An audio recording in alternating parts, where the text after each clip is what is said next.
Selamat siang, perkenalkan saya Angela Karina. Dan saya Mia Fitrilia. Di sini saya ingin menginterview Anda mengenai jurnal yang telah Anda review sebelumnya. Baiklah, langsung saja ke pertanyaan yang pertama.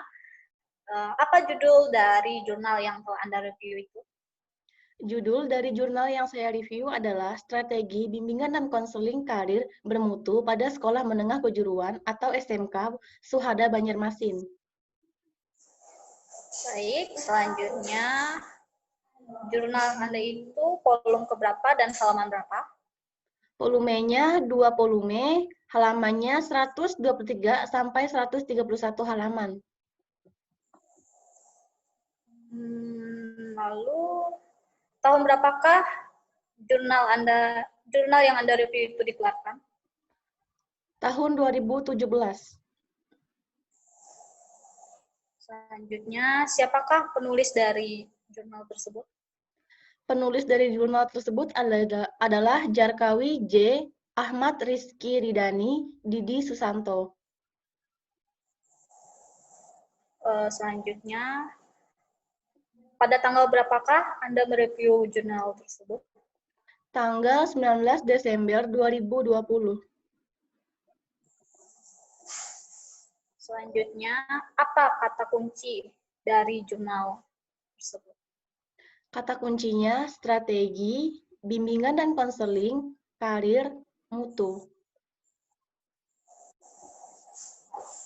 Baiklah, selanjutnya, bisakah Anda jelaskan pendahuluan dalam jurnal tersebut? Pendahuluannya, perencanaan karir setiap individu merupakan salah satu yang sangat penting saat ini. Perencanaan karir ini dimaksudkan untuk mempersiapkan individu tersebut dalam mengoptimalkan potensi yang dimilikinya. Setiap individu berhak untuk menentukan arah perencanaan karirnya ke depan. Terlepas dari itu semua, individu harus memahami betul akan dunia karir yang akan digeluti nanti. Terlebih, individu harus memahami potensi yang dimilikinya. Apakah potensi tersebut sudah sesuai dengan minat dan bakatnya, sehingga individu bisa menentukan dan merencanakan karir dengan tepat. Peserta didik punya harapan agar memiliki karir yang bermutu, termasuk peserta didik SMK, karena kehidupan masa depan merupakan era globalisasi yang penuh dengan persaingan. Menurut Suharputra 2015, ketat dan menantang, serta akan menjadikan kehidupan penuh dengan persaingan. Untuk mencapai karir yang bermutu, perlu suatu strategi, yaitu perencanaan karir masa depan yang secara tepat dan akurat sebagai target pencapaian karir yang diharapkan. Mereka yang mampu mewujudkan targetnya adalah orang yang menggunakan strategi menurut Des dan Miller 1993. Baiklah, lanjut ke pertanyaan selanjutnya. Menurut Anda, apa alasan dari peneliti dalam memilih problem tersebut? Alasan dari peneliti memilih problem ini adalah peneliti ingin mengetahui kebutuhan peserta didik sesuai dengan apa yang dibutuhkan oleh peserta didik dalam merencanakan karir yang bermutu dengan menggunakan strategi bimbingan dan konseling yang bermutu dengan menggunakan pendekatan analisis SWOT. Dan problem seperti apa yang ingin dijawab dari sang peneliti?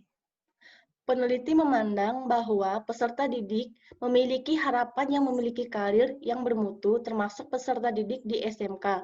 Dan problem yang ingin dijawab oleh peneliti adalah membantu peserta didik memilih karir yang bermutu dengan menggunakan strategi layanan bimbingan dan konseling yang bermutu.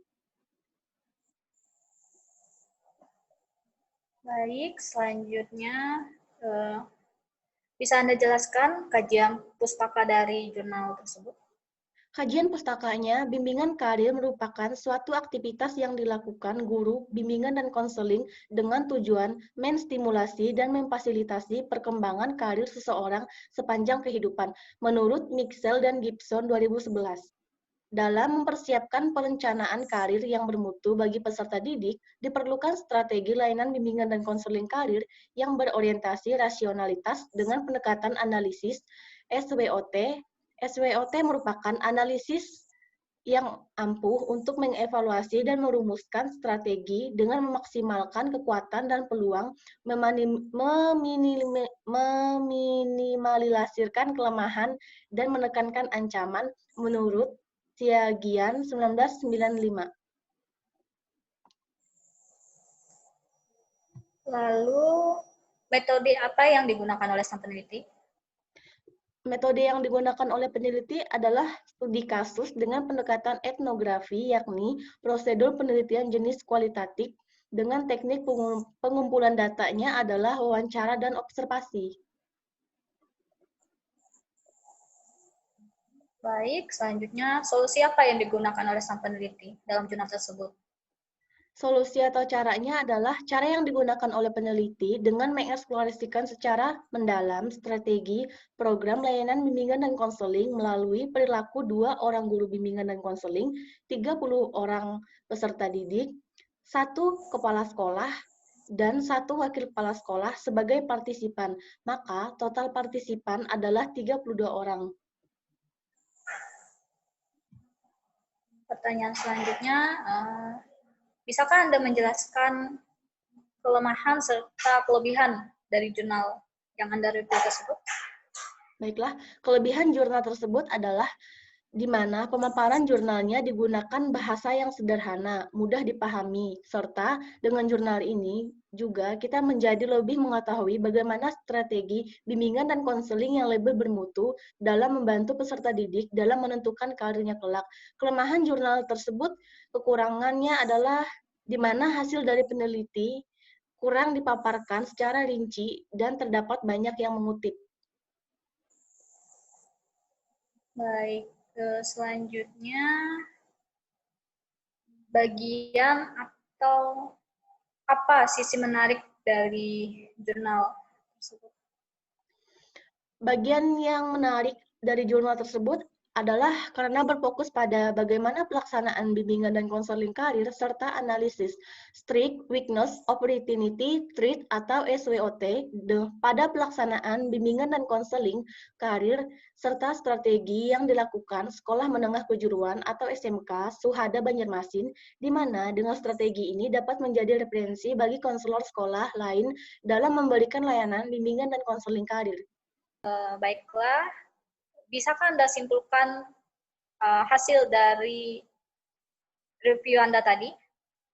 Kesimpulan dari hasil review jurnal yang saya paparkan tadi adalah dengan melihat faktor eksternal dan internal sangat strategis membantu dalam melihat kekuatan dan kelemahan program layanan bimbingan dan konseling karir bermutu oleh guru bimbingan dan konseling di SMK Suhada Banjarmasin dengan mengetahui kebutuhan peserta didik sesuai dengan apa yang dibutuhkan oleh peserta didik dalam merencanakan karir yang bermutu dengan menggunakan strategi bimbingan dan konseling yang bermutu dengan menggunakan pendekatan analisis SWOT. Baiklah, yang terakhir yang ingin saya tanyakan, jurnal Anda itu termasuk referensi lama atau referensi terbaru? Jurnal tersebut termasuk referensi lama karena jurnal keluaran tahun 2017. Sekian pertanyaan dari saya. Terima kasih untuk Saudari Mia yang telah menjawab pertanyaan saya tadi. Dan kiranya video yang telah kita buat ini berguna bagi semuanya. Terima kasih.